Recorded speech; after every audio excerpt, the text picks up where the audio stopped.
What is up, everyone? Good morning to us. Good evening, good afternoon, good night, good morning to you. I don't know. We're recording this Tuesday morning this week. Welcome to week 15 of the Absolutely Epic Early Week podcast. I am your host, JM to Win. Get to hang out with a couple of my good buddies on this fine Tuesday morning. We'll start with Bobby Firestone. Bobby Fi, how you doing, man? Doing good, man. Mike? Real good, actually. Yeah, had a decent weekend. Not great, but didn't play much because I was on the road. And yeah, excited for next week. Excited to hang out with you guys and go over last week and the upcoming week. Yeah, it's nice to have 3 weeks left. It's like kind of the stretch run where you can pull out all the stops and take some risks with your teams, I feel. Yeah, take some shots in tournaments and whatnot. So yeah, there ends up being a lot weirder value, and then you have to start weighing things differently with coming up. The teams that are out of the playoffs, are they really is Carolina really gonna run Cam like we were talking about last week? Are they gonna pound the ball with him, or is it, I don't know. There's a lot of guys who are in spots where they don't really need to go all out. So I'm gonna be trying to target players for sure who have something to play for, or teams that have nothing to play for, and individuals who have a chance to make a name for themselves. Yeah, that's actually a really good point that I hadn't thought of. Is just at this time of year, there are teams that have genuinely mailed it in. You watch the Jets or you watch the Rams, it might be different now with Jeff Fisher fired, but these teams didn't even come to play. I mean, the players just look like they want the season to be over, and that's an intangible thing. But if you can identify that in spots, then you can definitely identify spots where the matchups don't matter as much as they say on paper. Or like you said, certain players on bad teams who are going all out. Makes a big difference for sure. So it's an interesting stage of the season. I think a great time to make big money if you could hit on some of these things. So we're going to bring in our third guest, Grant Neefer, gneefer07 on Twitter. Grant, why don't you kick us off, start the week right with a Grant's rant. Starting to realize that there are certain times in your life where you need to just stop doing things, and it's always time to just go back. Running away from women when you sober up, wearing underwear with a Batman symbol on the crotch, washing your body with dish soap because you ran out of body wash, keeping change in your belly button because it always fouls out of your pockets, blaring Kesha in public in city streets with the windows down, knowing when there's a bathroom close by at all times, playing the Chargers, mostly playing the Chargers. Know when to quit playing the Chargers. And we all saw how terribly they did. They ruined a whole lot of my lineups, and all these things I've just listed I'm going back to for eternity. I'm never going to learn my lesson. Grant, somebody texted me the other day and said that they were watching one of your shows for the first time, and they said, I'm 80% certain that he's drunk right now. Oh, they do not know me. I said, I think that's just Grant. I was probably doing that show with him, and I can verify that he probably was not drunk. People gave us a lot of hard time in the chat in some of our shows together because we were talking real fast and all over the place. And obviously, Grant's dressed up like an elf, so that probably. It may have been the Saturday show where I chugged a pint of Fireball during the show, and that was fun.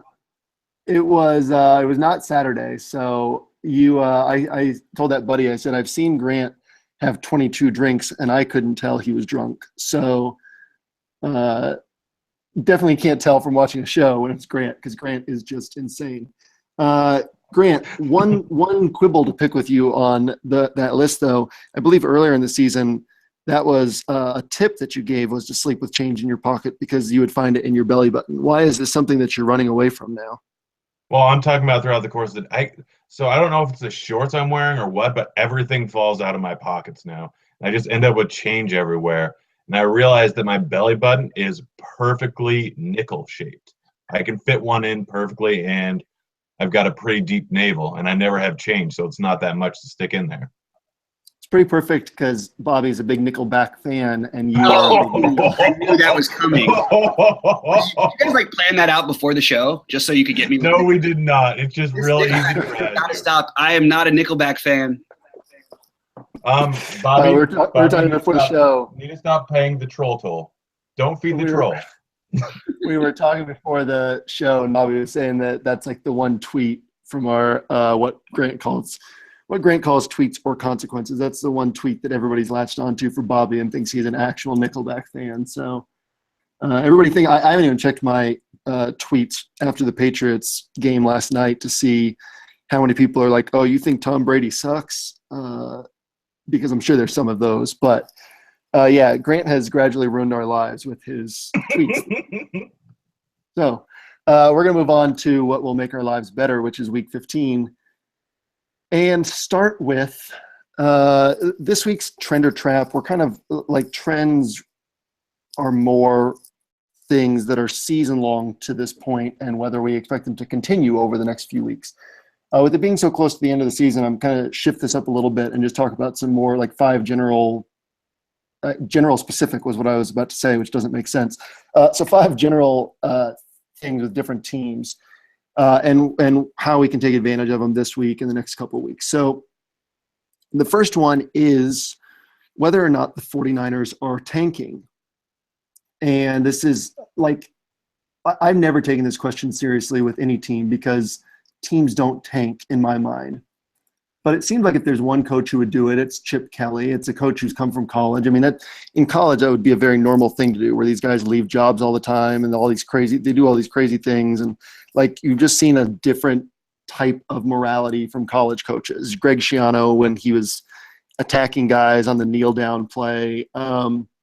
So I talked to somebody who actually asked several 49ers beat writers if they thought the 49ers were tanking, and all of them said they thought there was a strong possibility.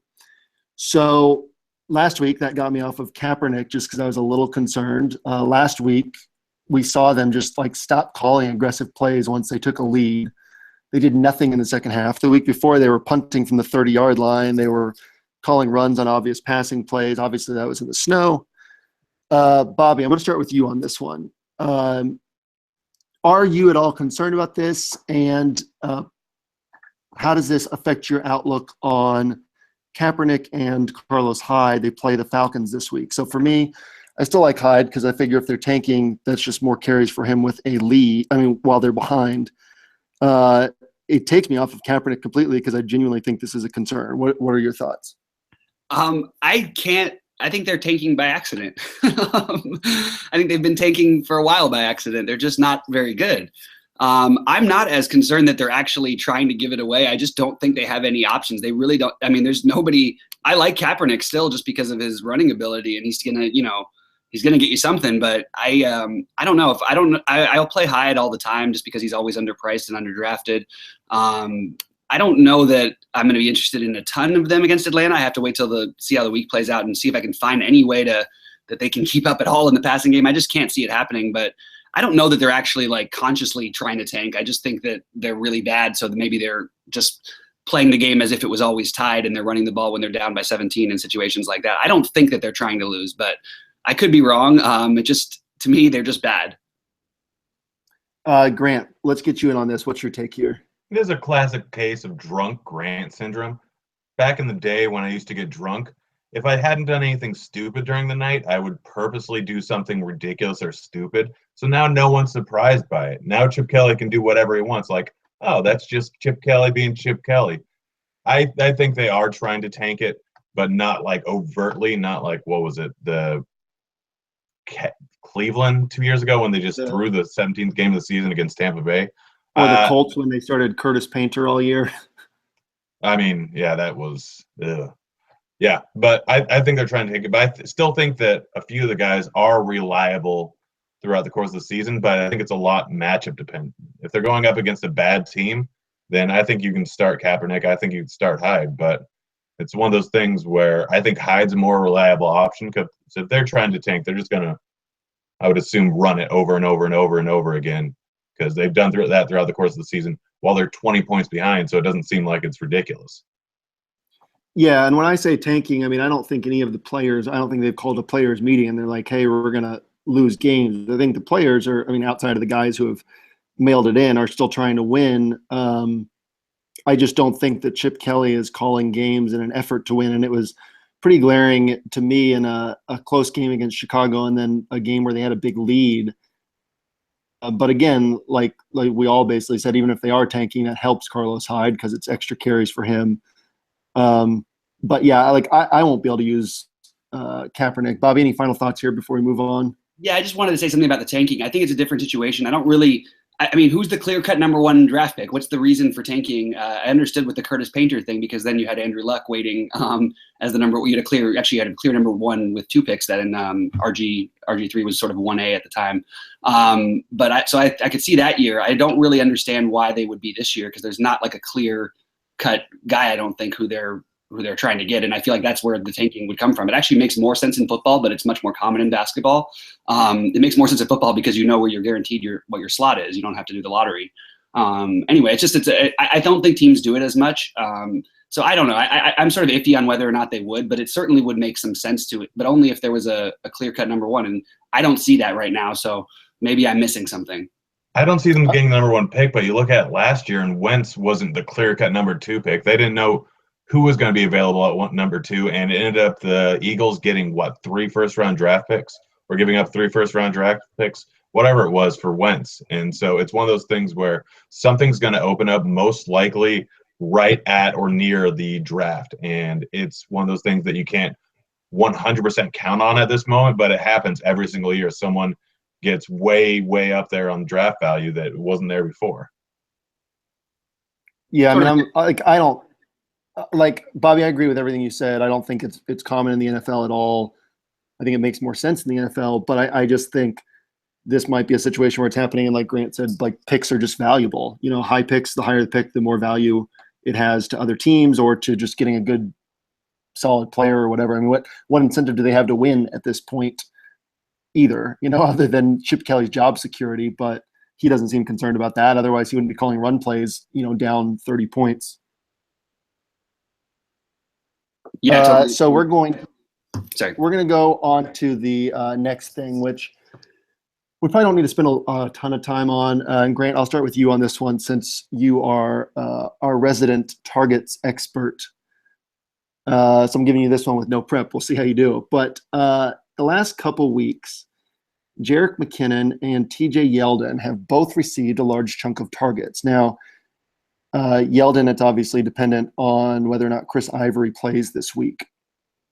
But both of these are running backs who have new offensive coordinators than they had earlier in the season. So it makes sense for some things to shift. Both of these guys are super low priced. Both of them are athletic players. These are guys who should be used in the passing game. McKinnon, now we know he doesn't really get goal line work, so his upside is lowered by that. But McKinnon against Indianapolis, I mean, that's a great matchup for a guy like McKinnon who has some speed to bust off a long run or to catch 5 or 6 passes. Yeldon plays Houston, which is a fine matchup, not elite, not bad. So Grant, do you think that these like target spikes for McKinnon and Yeldon are just fluky, or you have any interest in maybe going to those guys this week as a place to save salary that other people won't be looking? I have no desire to go over there for McKinnon. It's one of those things. He's received a lot of targets, I think, throughout the course of the season, and it's not necessarily a place I really want to go. It's not that great. Indianapolis only gives up 18% of targets to the running back, as opposed to like 19 and 20 is the league average, I think.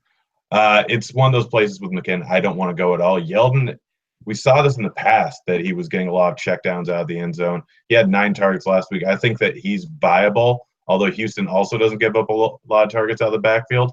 One place I am going, or I think I can go, is just watching how the game worked last week with San Diego once Melvin Gordon went out. Farrow is in play. I haven't heard the injury report on Gordon, but I'm pretty sure he's going to miss this week. So I think that he's a very viable option because San Diego likes to use the running back out of the backfield. They like to check down to him. We saw it with Woodhead. We saw it a decent amount with Gordon. But I think he's a much more viable option. And Kenneth Dixon had 11 targets this last week. I think you're right about using these guys, especially on full-point PPR sites like DraftKings. Use them at a really low cost, and they have a chance. If they fall into the end zone, they're at 15 points. But you're completely wrong with the 2 that you wanted to go to. I'd rather go with Powell. I'd rather go with Dixon, and I'd rather go with Farrow. Well, so on that note, Powell's playing the Saturday game. So if you're on the main slate, there's a Saturday game. Won't be there. There's a Saturday game. Yeah, I should have paid more attention. No college football. They're going to spread everything out throughout the weekend. Powell plays Saturday. Farrow got blown up in pass protection a couple times, and they are now planning to use Ronnie Hillman. They've said they're going to split the workload between Farrow and Hillman, which would imply that Hillman will actually be there primarily for passing downs, which kind of hurts Farrow's receiving upside, which now we couldn't. I mean, we'll have to pay attention to news throughout the week, but we could end up seeing, I think Farrow's going to be the chalk value play. We could end up seeing him be higher owned than he should be if he's splitting time with Hillman. And Dixon, like, that was kind of a game flow specific thing where I feel where the Ravens ran the ball like 8 times and they were down by a couple touchdowns, and Dixon's their pass catching back. Looking at none of these guys being reliable. And really, I mean, you have David Johnson and Le'Veon Bell on the board. These guys aren't reliable compared to those two, but it's just a lot of interesting things. So, Bobby, let me get you in here. What's your take on these various pass catching back situations? I think I'm leaning more towards Farrow right now. Of everybody, I'm still sort of unsure in this. I want to know more as the week keeps going. I mean, I don't really have a lot to weigh in right now because I don't feel like I have a great idea of what's going to happen in terms of how the usage is going to go going forward. I do like Farrow just because of how they're used to incorporating the running back in the offense there. I feel like if he does get a bulk of the carries, maybe even if he's chalk, I don't really care. It's just he's a good play either way. I think there is a good reason to look for some value this week. So I like him, but that's really all I've got. If you ask me any specifics, I could probably get into it, but that's really the only guy I've really thought about other than the main running backs this week. Gotcha. Grant, any final thoughts on this before we move on? So last 3 weeks, Baltimore offense, they had 12 catches by running backs this week, 7 the week before that, and 7 the week before that. So this isn't really a trend. They've kind of given up on running the ball a lot out of the backfield, and they're kind of taking more of a Detroit-style offense where they check down to the running back because they don't really have a great one. Dixon seems to be the main back, which that could have been just because he was more of a passing down back. But I still think that they're starting to go more towards Dixon, and it's not unreasonable to expect 4 catches at least from him, and you can easily get 80, 90 yards and a touchdown out of him. So it makes him a viable option at his price. Fair enough. We're going to now talk about a couple running backs who we don't have to dig around for ways that they could hit 15 points, and that is David Johnson and Le'Veon Bell. And I just want to get your guys' take on which guy you like more this week. Obviously, again, it's early. Early last week, I liked Le'Veon Bell more. By midweek, I liked David Johnson more. By late week, I was on both of them and, figuring out a way to get both of them in the lineup. They keep making it tougher and tougher to do. David Johnson's price went up over 10K. Le'Veon Bell 9,800. I mean, I haven't really looked at the values a ton yet, but I think it's going to be pretty impossible to build a truly strong team that includes both guys, and is actually strong in other spots. So this week with Bell playing a division rival on the road in Cincy, playing at home against New Orleans. Grant, who do you like more early on between Bell and DJ?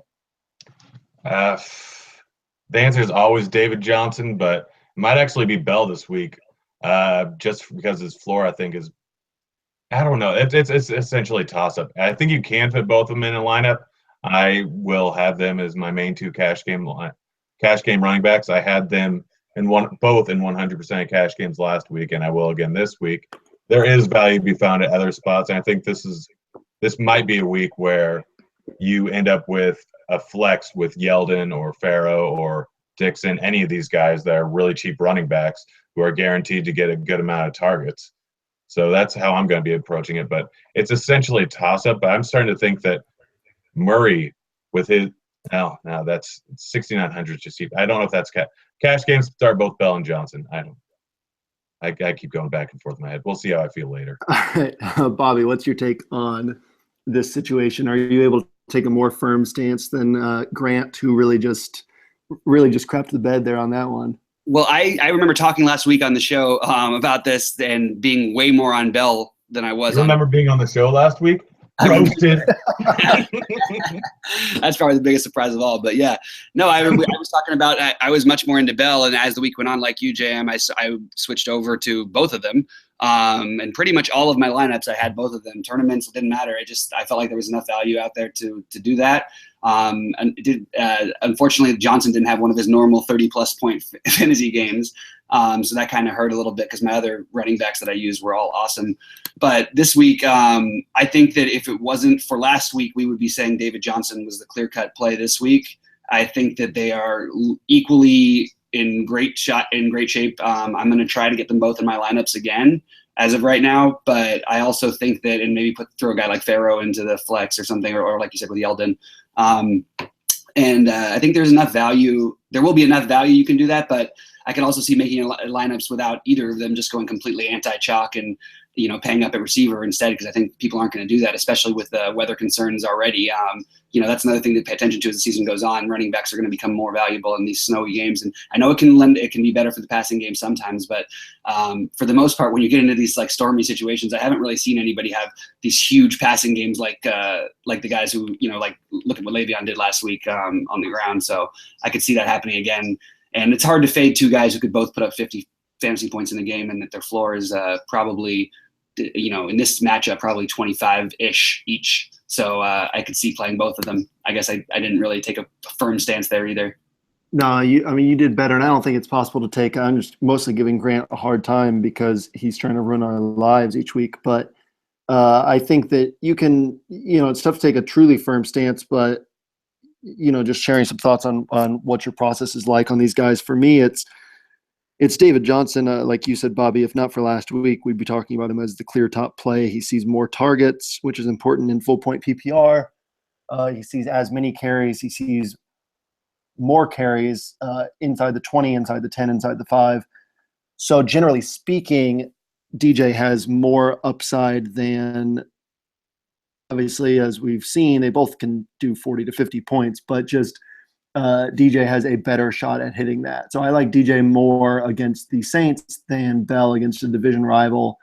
Bell's also coming off a 38 carry game. I mean that's insane usage, 38 carries. So, there's also a chance the Bengals are a good team. This is a game the Steelers need, but if they're able to get a lead or something, they're not going to keep giving him 38 carries. So those are my thoughts there. My other thought, it goes along with what you said, Bobby, about not taking either guy or just consciously, fading one of the guys, because it is true that everybody's going to be trying to jam these guys in on a week like this. I think that most people will end up on Bell because of recency bias. But, if you can find a running back you think can get 20 points at a cheaper price, and then also a wide receiver who has 30-point upside, than what the other person gets from DJ. And actually, I won't say DJ. I really think DJ is going to have a monster game, but more than what somebody else would get from Bell and their cheap wide receiver.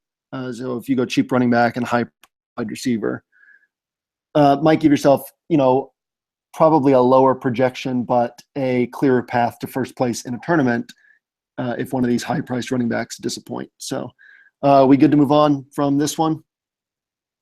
Yeah, let's do it.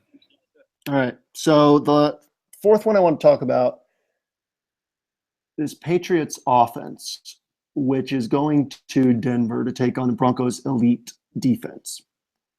So the conventional thinking here is that the Broncos have the bottom 10 run defense and the number 1 pass defense. And so this is a LeGarrette Blount game. The Patriots are going to pound the rock. And Blunt's going to get, 100 yards and a touchdown or two, which I do think Blount is a very strong play this week at 5K. But I want to talk about if we have any interest in the passing game. And the reason we would is it's the same thing we saw with Roethlisberger against the Broncos last year when I believe he and Antonio Brown both had big games. And it's this thing of this team runs primarily man coverage. And so if you have a receiver who can shake man coverage, even against great guys, they can be viable. I mean, Edelman's still going to get 15 targets this week. probably mostly against Chris Harris, possibly Aqib Talib. I mean, it's an equally difficult matchup either way. But we've seen, Brady. I mean, Baltimore was a top 4 or 5 DVOA pass defense. We've seen these elite quarterbacks do really well in tough matchups sometimes. So, Bobby, I'll start with you on this one. In Tom Brady and the Patriots passing game here, or are you just focused on Blunt, or are you not going to be on this game at all from the Patriots side? I just am not going to be on it. And not that I don't like any of the guys, and I don't think it could be a good Blunt game. It's just there are other spots I'd rather go. I'm not really trying to pick on Denver's defense. I understand that they're not as good as what we thought they were, especially against the run at home. But I don't really want to take the passing game. It is weird, like, to see Brady priced below so many people. But and I think that he can throw on anybody. I just don't really see the reason to go there. Maybe take a shot in some GPPs. For me, I'm going to probably just avoid the game. Yeah, I mean, it's fair. My thoughts were the same this week against Baltimore, and obviously Baltimore is not Denver, and Jimmy Smith getting hurt helped out the Patriots quite a bit last night. But it's just like, who else can put up 400 yards and 3 touchdowns at low ownership? And that's a good point. So it's crazy to think. I think if the Patriots travel to Denver 10 times, Brady maybe has, a 350-yard, 3-touchdown game once, and has a few really disappointing games. But if you're on him that time when it happens, you can potentially gain a big edge. At the same time, Aaron Rodgers isn't that expensive this week, and he's throwing the ball every play, and they're playing a Bears defense that is good, but Rodgers can definitely shred them. I mean, it's not like Brady's the only guy who could get you a big score. So I see what you're saying. Grant, what are your thoughts on this Patriots offense on the road at Denver? So, yeah, I think Blunt is by far the best play in this game, just because, we've seen Belichick just whatever the game script really calls for, he'll do. But, yeah, Brady, there's been one time, I think, where the Broncos have been lit up, and it was Roethlisberger last year. And that even still, he had 2 interceptions. I don't see Brady having a big ceiling against Denver. And one person where I will be looking into, so Denver is, I think, 12th for fantasy points against the tight end. And for DVOA, they're number 5. But the tight end has saw 27% of the total targets for the entire team going against Denver throughout the course of the season, which I believe is the highest in the NFL. Just because they haven't culminated in really anything huge yet does not mean that it's not a trend that it will at some point. So I think Bennett is hugely in play this week, going against a defense where he's probably not going to be started a lot, and we've seen what his upside can be without Gronk in the lineup. But other than that, I mean, Edelman, it's not really advisable, and any of those other guys are probably not worth it. I haven't looked at their prices, but unless they're really cheap, I'm not going near the rest of the wide receivers.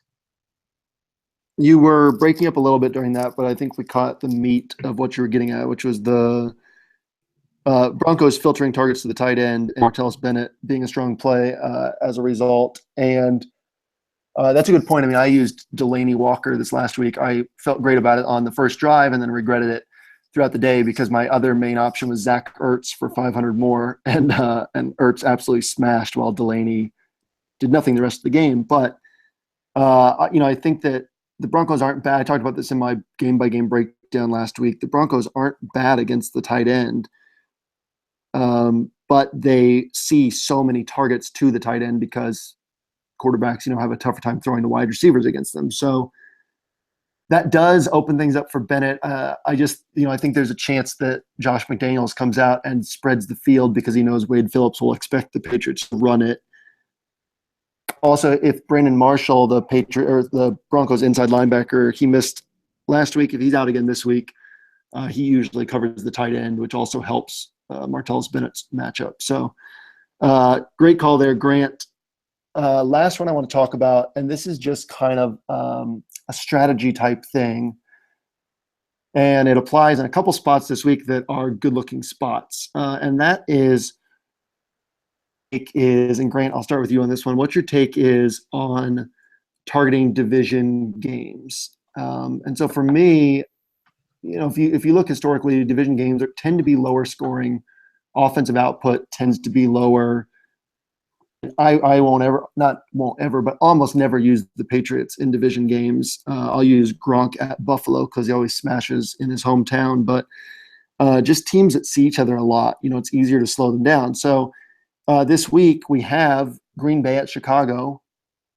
We have Matt Barkley, honestly, has looked good.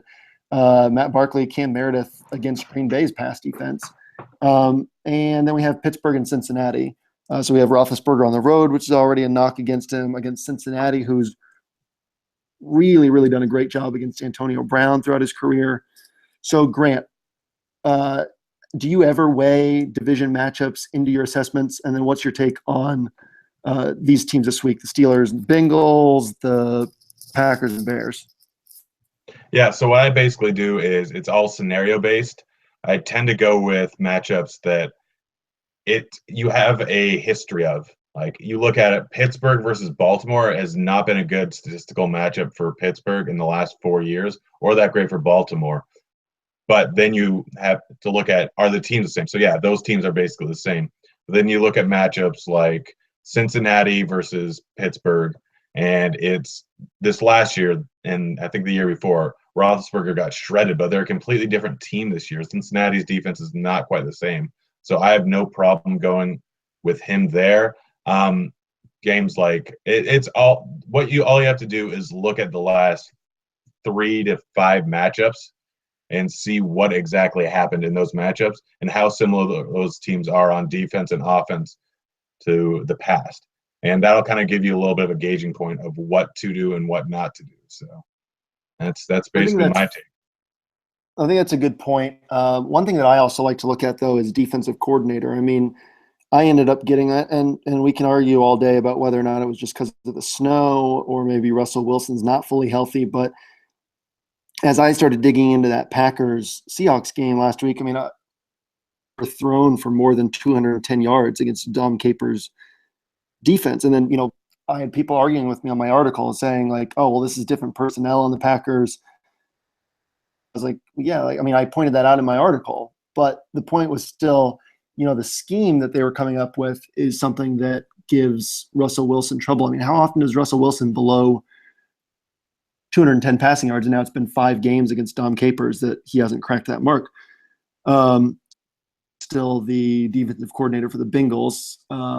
This year in their first game, he held Antonio Brown to a poor game. So it's just worth, and that was in Pittsburgh. Like, I think that's another aspect worth thinking about too, is just who's scheming the defense as a whole. Because if you can put players in the right position, then it makes a big difference on this in general. And then, these teams this week, the Packers and Bears, the Bengals and Steelers. Bobby Fye. Oh, sorry. Were you passing it over? I thought that was. Yep. I think I totally take that the division games into account. I do think that for the most part they're lower scoring. In some situations it can go the other way. I just like when the Raiders and Oakland play, it can go either way. I just know it's going to be close. So like this year, that's why I targeted that game earlier in the year, partially because they just play. They're always going to play each other tough. Cincinnati probably will play Pittsburgh a little tougher than they are in terms of. In my opinion, they're a much, much inferior team, especially at this point of the season. I still think the Steelers are the second best team in the AFC, probably the second best team in all of football if I had to bet on someone to win it all if they were in the playoffs. I'm not too worried about them on the road. I think that this is a spot where I'm definitely going to target. I'm going to use Le'Veon a ton, and I'm probably going to have a lot of Eifert and something in the passing game, even though the weather report isn't looking so good and it's snowy. But I think that the divisional matchups definitely play in. I like what you said about Gronk at home in Buffalo because he always goes crazy there. I think it really depends on which type of team, but like to me, it's more important knowing the game's going to be close in something that matters. Because I know I'm probably going to get more usage from the guys who I'm picking. So sometimes you can, even if the game's not quite as high scoring, you might still get your 10 to 12 targets for Eifert because they're going to need to lean on him a lot more this week, or they might force feed the ball to Antonio Brown a little bit more, even though Cincinnati historically has really done probably a better job on him than anybody else in football. But yeah, you definitely take them into account. And what's cool is you have a larger sample size, and mostly, players change, throughout other sports so often, and they do in football. But usually it's not the the top level guys for these types of teams, they usually get the same. Steelers base is pretty solid, and the Bengals base has been pretty much the same over the past 10 years. I mean, obviously there's some changes, but for the most part, you have a pretty good sample size to lean on when you look back at their history. Yeah, definitely something to think about there, and some good points made. I think that it's all situation dependent. This isn't just I was high on Kirk Cousins and Deshaun Jackson and Pierre Garcon last week. That that's a division game against Philly. It's not. This isn't like the end of the discussion. It's just one thing to think about. And Bobby, like you were saying, it's all situation based. I mean, just because a game might be lower scoring doesn't mean a player isn't viable. Eifert, like you said, is in a good spot. Le'Veon Bell. My take on Antonio Brown is, you can't cover Antonio Brown man coverage. It's impossible. Nobody can do it because you watch some of his routes. He won't even commit to what he's doing on his route until he gets the corner to commit to something. And he and Roethlisberger are on the same page to such an extent that works. The Bengals don't play him man coverage. They'll do different zone schemes that basically take away the areas of the field that Brown is wanting to go to. Off of Antonio Brown just because his ceiling's always there, but it's just tougher he has a much lower floor against the Bengals. Other guys, the passing game for the Bengals, if the weather holds up, to be okay. Le'Veon Bell, Tyler Eifert, like these guys are all in play. We have a little bit of extra time this week as far as we're keeping good pace. So I do want to just pause for a moment and also touch on the Packers against the Bears, who, again, the Bears have a good defense, but the Packers have been throwing so much. If the weather's good in Chicago this week, Grant, what's your level of interest in Aaron Rodgers, Devontae Adams, Jordy Nelson against the Bears? Jordy Nelson, absolutely great play every single week. Don't even know why we talk about it at all. But I am very, very interested in all of them. Basically every single person in this game. Alshon Jeffrey's back. The one person I will not touch is anyone who's a Green Bay running back. I mean, I think this is a good matchup for both of them. What was I going to say? Chicago is better at guarding the tight end and the running back in terms of total targets. So you can expect a whole lot more targets going to the wide receiver position this week for Green Bay. So they're in play. I think Jeffrey's a great play, and I don't know how many people are going to be on, but Barkley is, like I said, or like you said earlier, playing pretty well. There are so many different places you can go in this game in a week where a lot of the top price quarterbacks top quarterbacks aren't really in the greatest matchups. I'm going to be all over Roadhouse. Yeah, good point bringing up Alshon. I was thinking about that yesterday when looking at options for this week, and I don't think he'll be super highly owned. We saw it last year when he came off of, I don't remember if it was a suspension to start the year or an injury, but whatever it was. Nobody was on him when he first came back, like the first couple of weeks, and he wasn't hurt. He was still healthy. He's still able to go out there and run. I think Alshon's a strong play this week. Bobby, what is your take on this spot, the Packers and Bears? I know I keep bringing up the weather point, but I actually think it does matter somewhat in this kind of a game that's going to be snowing. I don't like the passing attack from Chicago as much because of it. I don't really trust Barkley anyway, but I do think Alshon's a good play.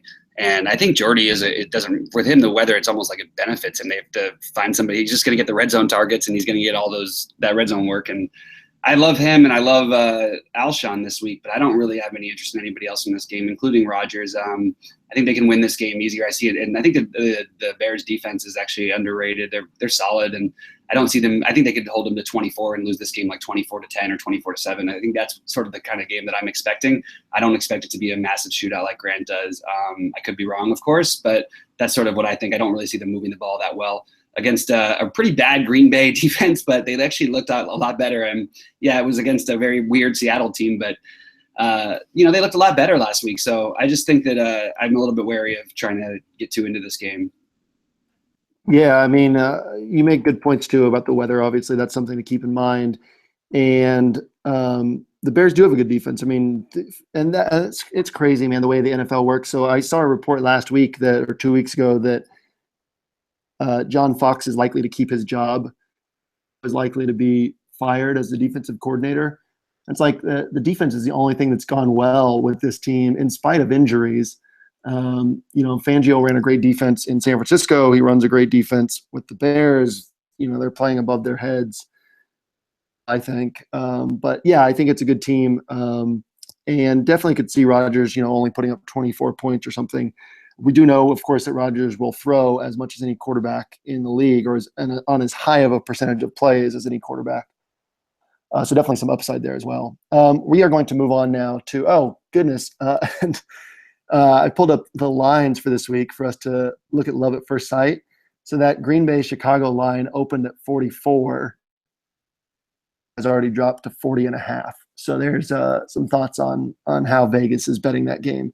But speaking of lines, we have two games at 50 or above, and that is the New Orleans, Arizona, the San Francisco, Atlanta games. And then Oakland, San Diego. So maybe it is a week to go back to San Diego, because everything else, whether or matchup related or whatever, basically everything else is like 44 or below. So Grant, I'm going to throw it to you first for your love at first sight. Go ahead and give us a story and a game that is standing out to you this week as a love at first sight option. So I actually truly met the woman of my dreams last week. She was tall, half Asian, a nurse, played goalie in college for a soccer team, moderately attractive, loves cruises and loves to dance. Met her, introduced her to all my friends. They all loved her. It was fantastic, just a dream scenario. And then on Monday morning, I woke up. And that was basically the end of it. Found out what I'm really into, strangely enough, and that is very strange to me. But the point of this story is, even if you've gone to certain places and it hasn't worked great, you dream about something and it finally happens, you just grab it by the balls. And San Diego, I'm back on him. I am back. Oh, my goodness. Jan, you got something to say? No, I just like the ambiguity of that story. It was very vague. And leaves a lot to the imagination, which I appreciate. Well, it really was a dream. I woke up and then I showed with Bobby, and he's like, "Oh, just save that for love at first sight next week." I'm like, "Oh, okay." And I really, really love her. But in any case, San Diego, there's a lot of places you can go this week. So one of the big things about San Diego is they lead the league in turnovers. Oakland actually, I think, is second or third in the league in terms of takeaways. And San Diego, I think, leads the league in takeaways, and Oakland's at the bottom of the league in giveaways. So I think it's really ramping up to be an interesting game with Melvin Gordon out, and Vegas only has this at a 3-point spread. It's going to be a close game, and it's going to be a shootout. And Rivers is going to be throwing the ball all over the place. He may end up with 3 interceptions, and in all likelihood will end up with 3 interceptions. But still, I think the places to go in this game are going to be Gates, it's going to be Hunter Henry, it's going to be Inman, and it's going to be Tyrell Williams. Rivers is probably going to end up with 4 touchdowns. They're going to be coming from behind in all likelihood after they turn the ball over twice. And on the unlikely chance that they don't turn the ball over, then it's going to be just a crazy high-scoring game, I think. I am all over the San Diego side of the offense. Farrell, as I said earlier, there could be a lot of checkdowns, which is going to increase Rivers' total yards in this game, because they're not going to rely as heavily on the run game, because Hillman and Farrell aren't great options. But I think from what I remember, Hillman can catch the ball in the backfield, and Farrell, they're checking down to him a lot. On the Oakland side of the ball, Carr is absolutely in play going against that defense, because the big thing you have to worry about is them getting a turnover, which Oakland doesn't do much. Seth Roberts, going back to the well. 9 targets last week, 3K this week. Oh, gosh, has 18 red zone targets on the year. What's not to like? And then Cooper and Crabtree are also in play. So, bonerific matchup. All right. Bobby, what is your take on that game, and what's your game that you're looking toward this week early on?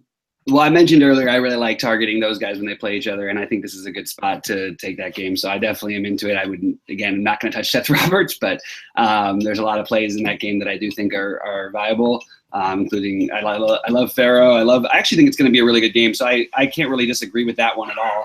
I decided to do something a little different because there's such obvious games this week that I wanted to pick a game that's a little bit it's sort of against Vegas because it's not what people would think of as a great statistical matchup, but it's Detroit at the Giants.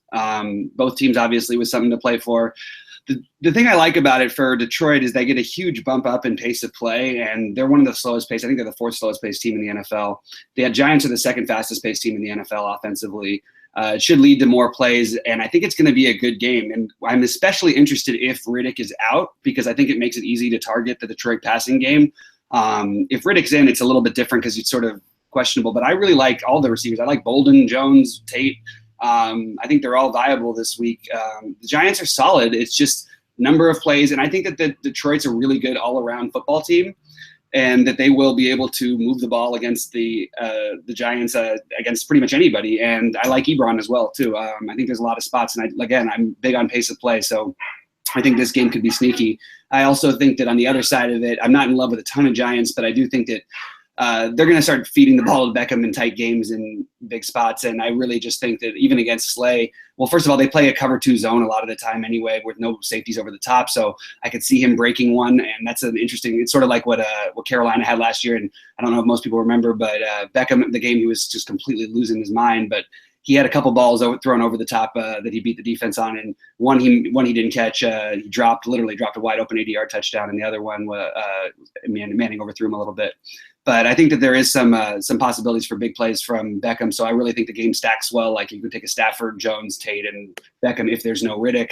I just think that it's an interesting game to target, and it's only got a 41.5 over under. But I think that there's a lot of value in there, and I think the game's actually going to be higher scoring than where Vegas has it right now. I think this is an important game to both teams, and I see it being a game in the mid to high 20s, more likely than these low scoring ones. Also, it's one of the games that's not projected to have snow this week so far, so that's another thing I like. But I wanted to go a little off the board this week. Yeah, a lot of interesting thoughts there. I definitely like the Ebron call. The Giants are another team that, again, they're not as bad against the tight end as people think they are. Targets to the tight end, and you have an athletic tight end like Ebron. I mean, they're not good against the tight end either. And you have an athletic tight end like Ebron. That's a great place to look, like you said, Bobby, especially if Riddick is out again and you really know where the targets are going. The Lions project for about 5 more plays than normal this week going against the Giants. They usually run about 60 plays per game. League average is about 64 or 65. The Lions project for about 65 this week. So that definitely makes a difference. I mean, that's probably 5 extra passes for Stafford, which could mean an extra, if they 40, 50, 60, 70 yards. So definitely something to like there. With Atlanta and San Francisco. And I think it's interesting because Atlanta is, scratch that. I'm not going to. I was going to say Atlanta actually has the highest Vegas implied total on the week by about 5 points. Actually, if we take out the Monday night, Thursday night games, they have the highest Vegas implied total by 6 points. But now that I'm thinking about it, if they're favored by 13.5 last week, they were running backups out there for the whole last quarter. We could see that again this week. So I'm going to skip that and then say Arizona and New Orleans, which obviously has a high over-under. And I think there'll be a lot of sneaky spots to target in this one. The Saints are one of those teams we talk about against these elite defenses that the first option might be erased, the second option might be erased, but there will be an option that will go off for a big game. Obviously, a great spot for the Cardinals. This last week, I actually used Carson Palmer in cash games. I liked Kirk Cousins more, but the savings for Palmer got me to a team I liked. Didn't work out great, but Cousins wouldn't have either worked out fine enough to cash. But when a guy's throwing the ball 46 times every game, that's also a place to look. I think that Palmer against the Saints is going to go hugely overlooked, and just throwing the ball that many times to David Johnson and Larry Fitzgerald creates a lot of upside. So I'm going to go with that one. Bobby, any thoughts on that game real quick before we move on? You didn't mention my favorite player in that game. That's the only thing I have an issue with. The best play in that game is Jermaine Gresham, unless I'm mistaken. No, that's a good point, man, because – and you know what? Last week I think Palmer only threw it like 36 times because Miami slowed down the game so much. Yep. And Gresham still got his – he still got his 4 or 5 catches. Like, yeah, Gresham's a real part of this offense at the moment. And now I don't know if you guys saw this, but Michael Floyd, who's the only receiver, like outside receiver that they throw to, got popped for a DUI on Monday morning. Oh, I didn't know that. So that's Monday morning? Yep, Monday morning, morning after their game. Classic guy right there. Yeah. So you've got John Brown can't play more than 20 snaps. Michael Floyd could be looking at team discipline. JJ Nelson, we've seen him flop. So yeah, I mean, Carson Palmer is what we talked about last week. He's not even throwing outside the numbers anymore. So you've got Fitz and Gresham and DJ taking all the targets. Palmer should be back up to 45 to 50 passes this week. So it's an interesting spot. I'm glad you brought up Gresham as well. Grant, any final thoughts on these other games before we move on? Not really. I mean, I agree with what you guys said. I wasn't entirely paying attention. I ate nothing but Wiener Schnitzel, chili dogs, and corn dogs yesterday, and that's all that's on my mind right now. That's fair. That sounds like something that we'll get at the end as far as a tip from you on how to live a better life.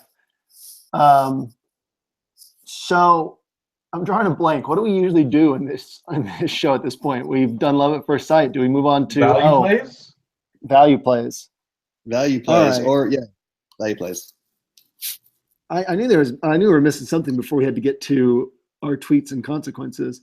So I'm going to start out. Let's each throw out one guy that is standing out to us, and I'm going to start at quarterback and say Carson Palmer, because I just think I was the first person he's not good. I'd like to point out I was the first person this year saying Carson Palmer's not good. We know Carson Palmer's not good. But again, he's going to go back. This team doesn't really run the ball as much as they should. Bruce Arians calls way too many passes. So Palmer only threw it 33 times last week, not because they were calling more runs, but because they just didn't have the ball.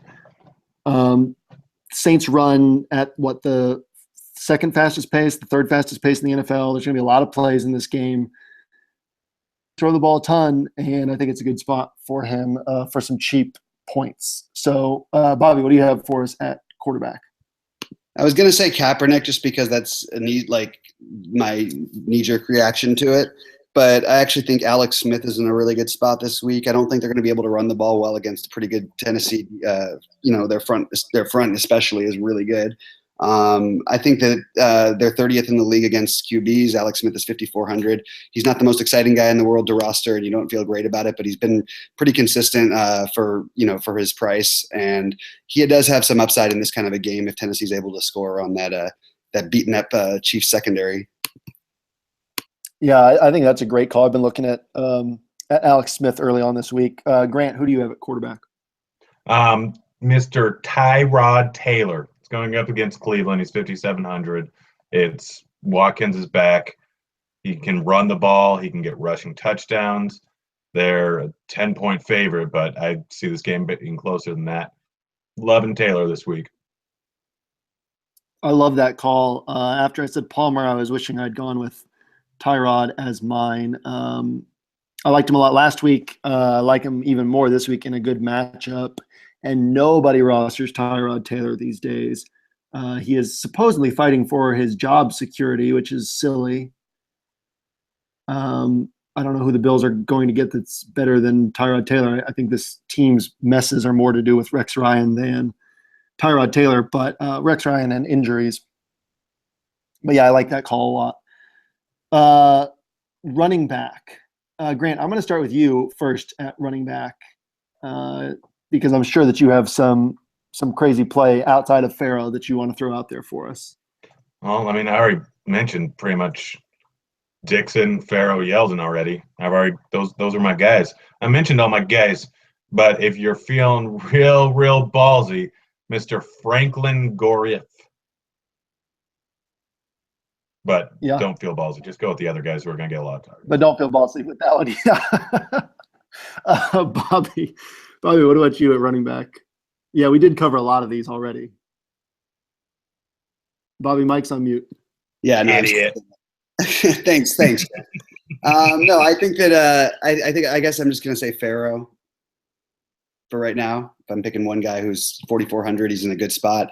Against Oakland, I don't know how much usage he's going to have this early in the week, but I do think he's a guy who stands out just based on how many touches he got after the injury to Gordon last week, and he's probably the guy who I like the most. I think that Crowell's in a pretty good spot.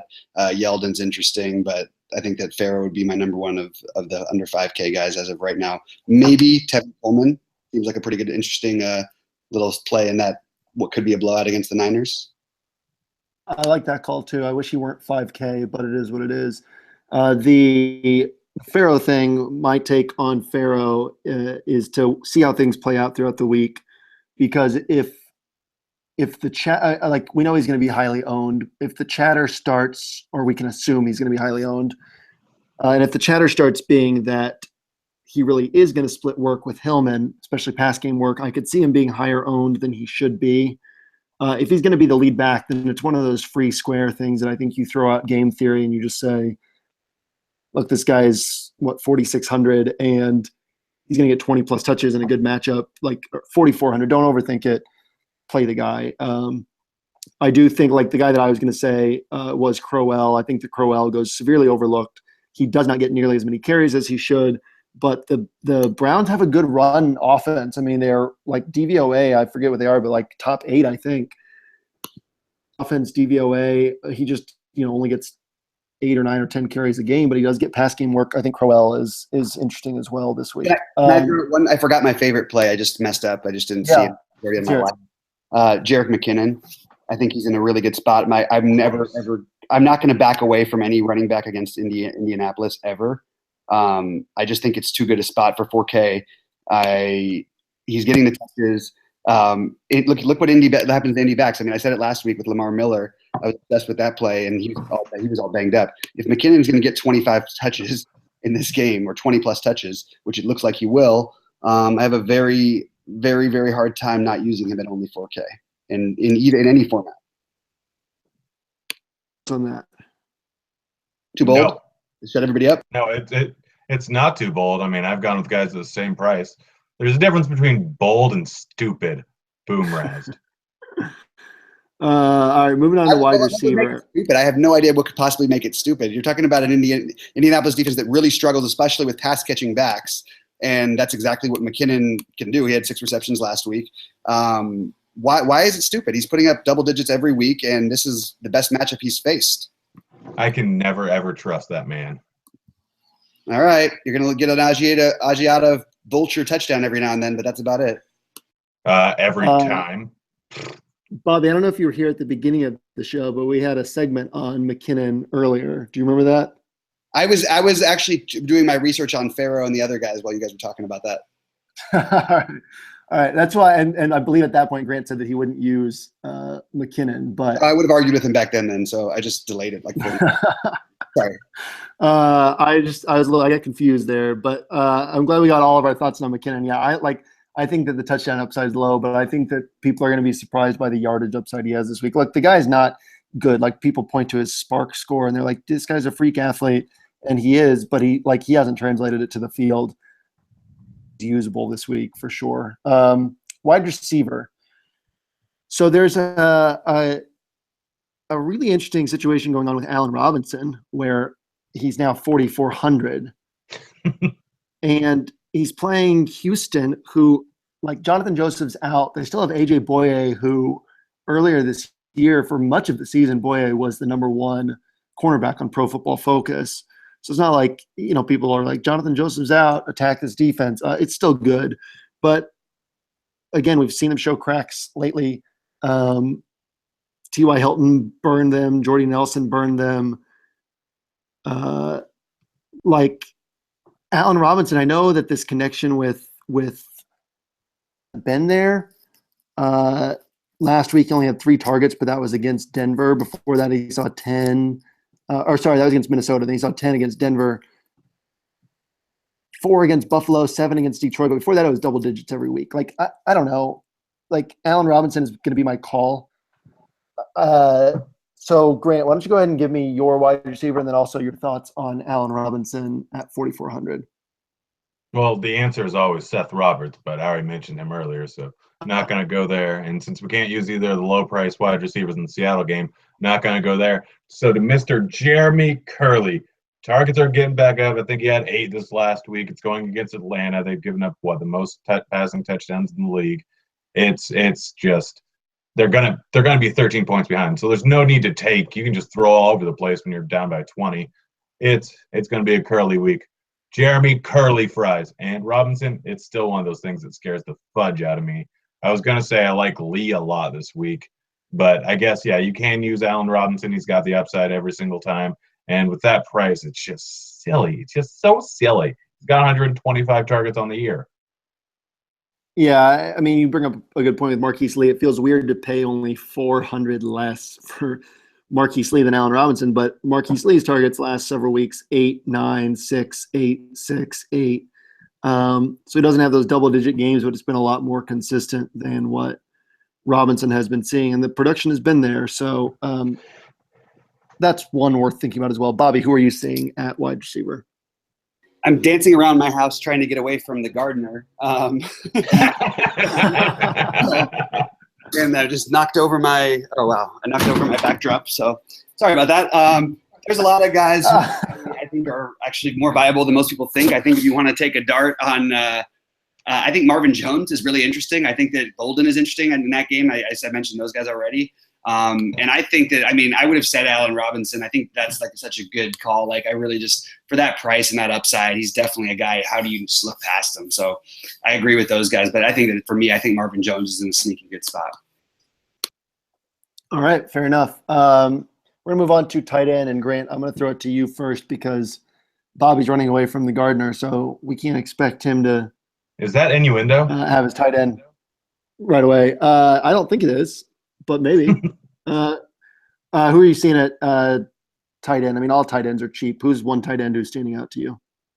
I'll go min price. We already mentioned Gresham, so I won't go there, but he is an obvious one going up against New Orleans. But Trey Burton, he's going up against Baltimore. I think they have the number 1 DVOA against the tight end. But it seems like Wentz all he's doing is passing to Ertz and to Burton. I think Ertz had 12 targets last week and Burton had 10. It's a great way to a little bit differentiate yourself by going with the second tight end, who's going to get a whole lot of targets this week too. Really like him at 2,500. He has a chance for a touchdown. He should get a lot of receptions, and not many people are going to be. Actually, probably no one will be on him besides anyone who actually decides to listen to me, which is never a good idea. Bobby, who do you like at tight end? I am just going to say Gresham again because I think he's such a good play at 2,500. And if not him, I'm probably going to be using Ebron. Those are my favorite tight ends, and I don't really I sort of went into it already for both reasons. But I'm just absolutely in love with the Gresham play this week. Yeah, I was actually going to say Gresham and Ebron as well, and just say, like, you could double up on them. We're talking about trying to fit in Bell and DJ on the same lineup. Like, I hate taking a guy that you feel like his ceiling is 12 points, which is how I feel with Gresham, because you can't just say, oh, well, that's surpassing value, because then you also need like the 10K guy you take to pass value. And that's just trying to get you to 150 points, which doesn't win you a tournament.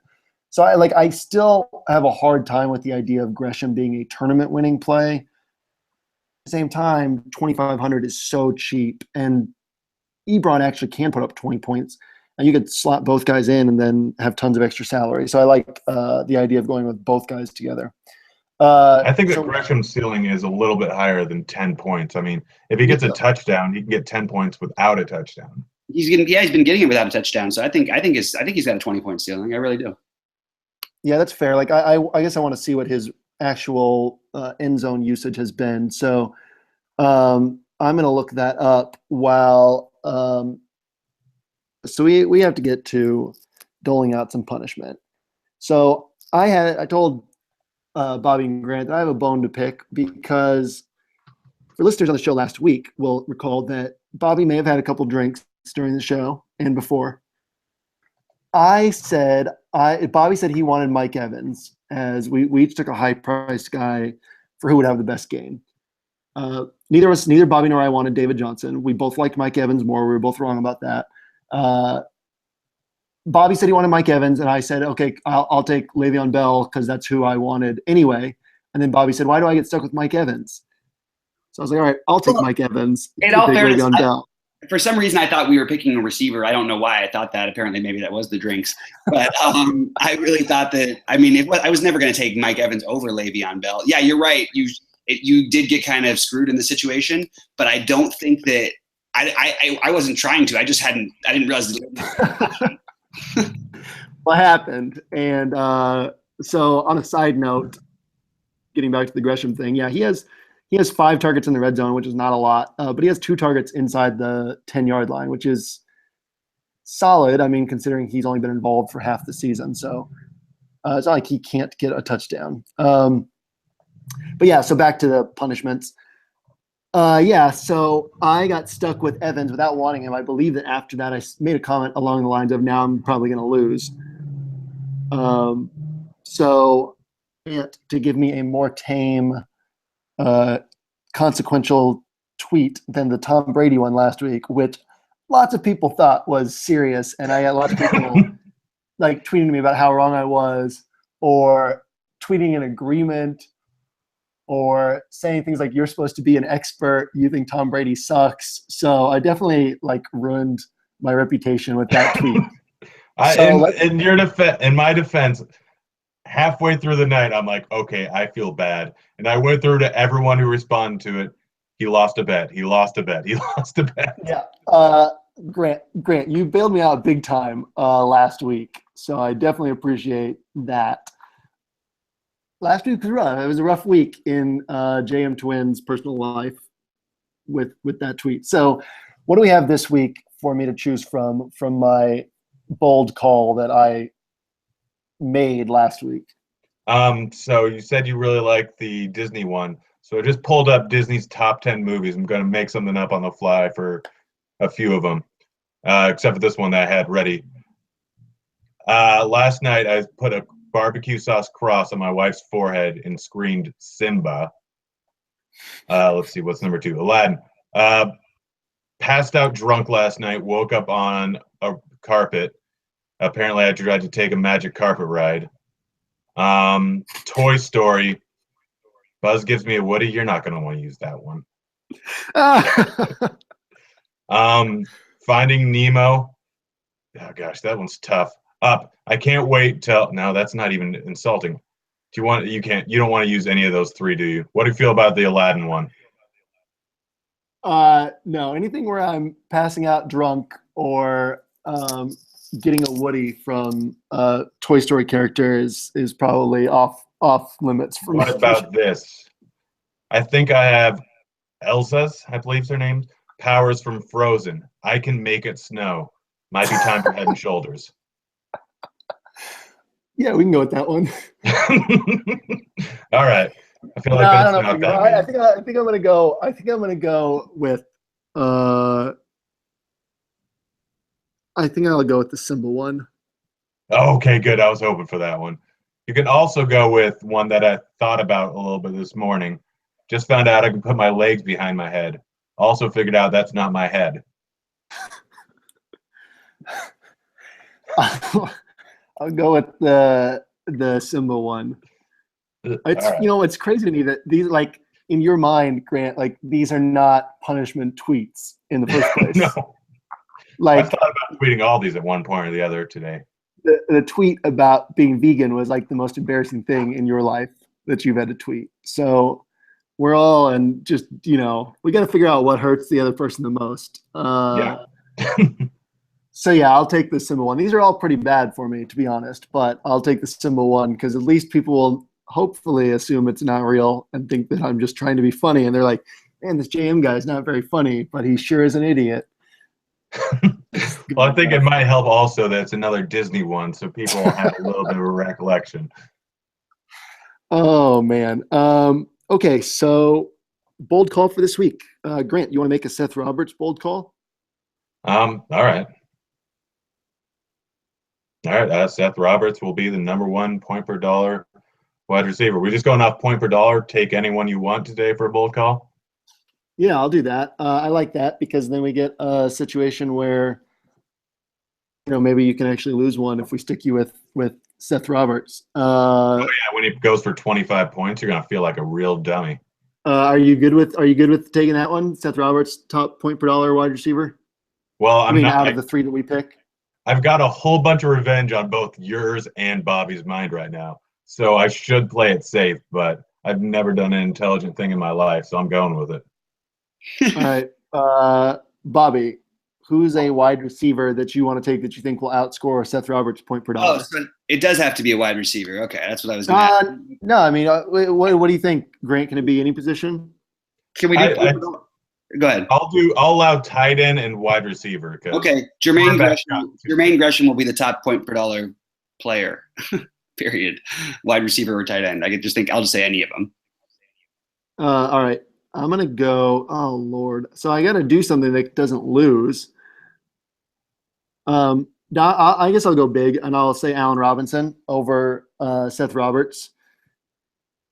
Could post another 4-point game or whatever, but yeah, I'll go Allen Robinson over Seth Roberts and Jermaine Gresham point per dollar. I don't think he'll be better than Gresham point per dollar, but I think he can beat Roberts. So you think he can get over 25 points?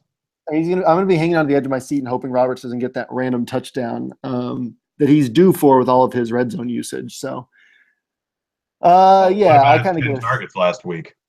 I kind of have a feeling I'm going to lose again. So, there you go. That'll be fun. Bobby, any final thoughts before we get out of here?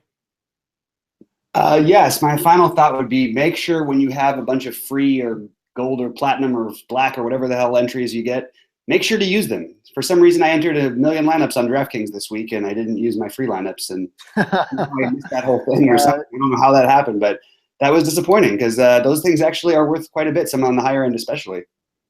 Good call. Play your lineup. Grant, final thoughts? If you want to make everyone hate you everywhere you go, blare the song Wi-Fi Wifey by 5 Quad. It is literally the thing that is ruining America. And also, if you want to go through the rest of your life happy and rich, Wiener Schnitzel's 5 for $5.95. 5 chili dogs or 5 corn dogs or any mix in between can satisfy you for an entire day. Trust me, I've done it. That is the vegan member of our podcast. And I am the processed meat eater, JM to win. Thanks for hanging out with us this week. We'll see you back here, same time, same place, and we'll see you at the top of the leaderboards this weekend. See you, kids.